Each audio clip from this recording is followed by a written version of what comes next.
नमस्कार। आज हम पैसा बनाने के एक ऐसे सीक्रेट पर बात करेंगे जो शायद आपको उम्मीद से बिल्कुल अलग लगे। ये आइडिया मॉर्गन हाउसेल की जबरदस्त किताब द साइकोलॉजी ऑफ मनी से है। तो चलिए इसमें सीधे डाइव करते हैं। तो सबसे पहला और सबसे बड़ा सवाल, पैसा तेजी से कैसे बनता है? बड़ा इन्वेस्टमेंट रिटर्न लाकर या फिर ज्यादा सेविंग करके? ज्यादातर लोगों को तो यही लगता है कि हाई रिटर्न्स ही सब कुछ है। पर क्या सच में ऐसा है या कहानी कुछ और है? इसका जवाब यकीन मानिए जितना हम सोचते हैं उससे कहीं ज्यादा सिंपल है। और सबसे अच्छी बात, ये पूरी तरह से अपने कंट्रोल में है। ये एक ऐसा रास्ता है जिस पर कोई भी चल सकता है, उनकी इनकम चाहे कितनी भी हो। तो चलिए सबसे पहले उस सबसे बड़ी गलतफहमी को दूर करते हैं जो अमीर बनने के रास्ते में आ जाती है।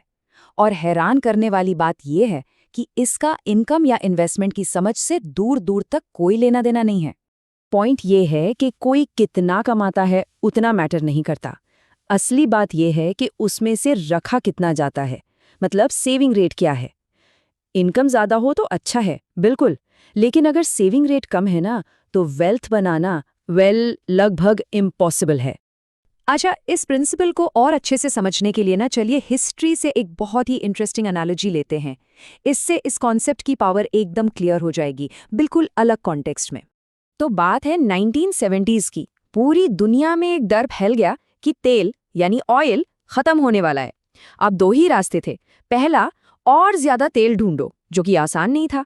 और दूसरा, तेल की जरूरत ही कम कर दो, यानी एनर्जी को एफिशिएंटली यूज करो। तो गैस कीजिए जीता कौन? ये देखिए कितनी कमाल की बात है। एक तरफ है 1989 की फोर्ड टॉरस, एक नॉर्मल सेडान। दूसरी तरफ है 2019 की शेवी सबर्बन, एक बहुत बड़ी एसयूवी। और इनका माइलेज लगभग बराबर। इससे साफ पता चलता है कि इन सालों में एफिशिएंसी कितनी कितनी ज्यादा बढ़ गई है।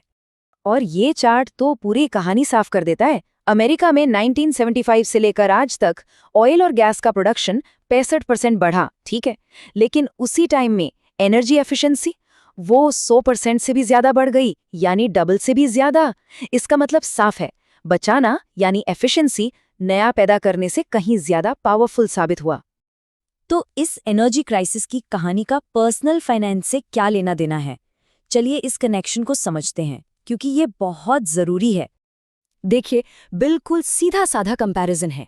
इन्वेस्टमेंट से बड़े रिटर्न्स पाना उतना ही अनप्रेडिक्टेबल है जितना जमीन से नया तेल खोजना।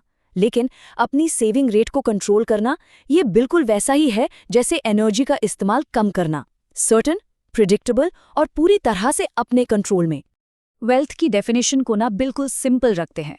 वेल्थ वो है जो इनकम आने और खर्च होने के बाद बच जाता है, द लेफ्टओवर्स। सिंपल। इसका मतलब साफ है कि इस इक्वेशन का एक हिस्सा यानी खर्च अपने कंट्रोल में है।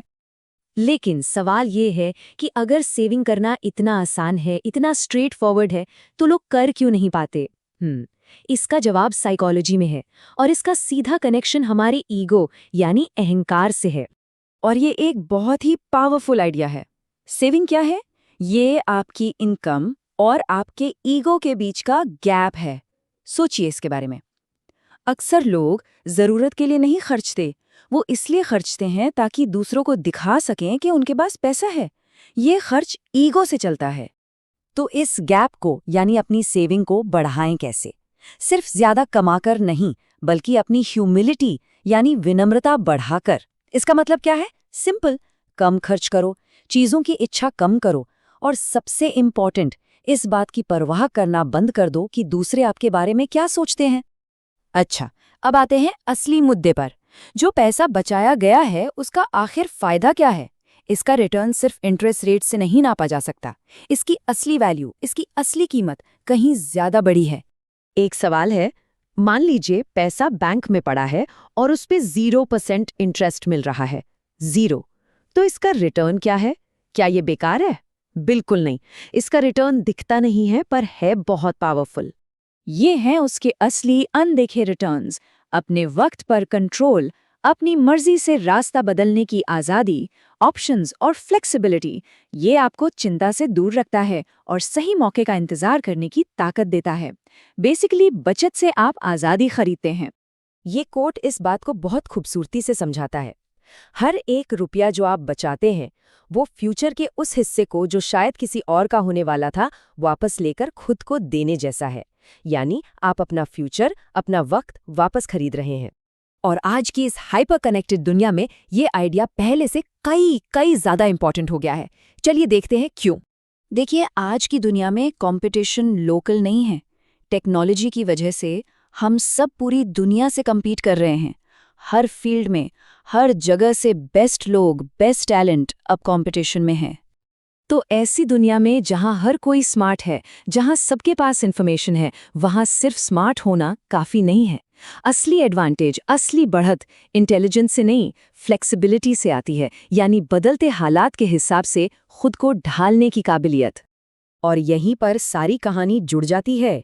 सेविंग्स से ठीक यही चीज मिलती है, फ्लेक्सिबिलिटी, अपने टाइम और अपने ऑप्शंस पर कंट्रोल। और ये आज की दुनिया की सबसे कीमती करेंसीज में से एक है। यही अल्टीमेट एडवांटेज है। तो आखिर में बस ये एक सवाल, एक ऐसी दुनिया में जहां हर कोई स्मार्ट है, आप अलग कैसे दिखेंगे? शायद इसका जवाब ये है कि जब सभी लोग एक ही रेस में तेजी से दौड़ रहे हैं, तो जीतने का तरीका दौड़ना नहीं, बल्कि उस रेस से बाहर निकलकर अपने लिए सही रास्ता चुनने की आज़ादी हासिल करना है। और वो आज़ादी बचत से आती है।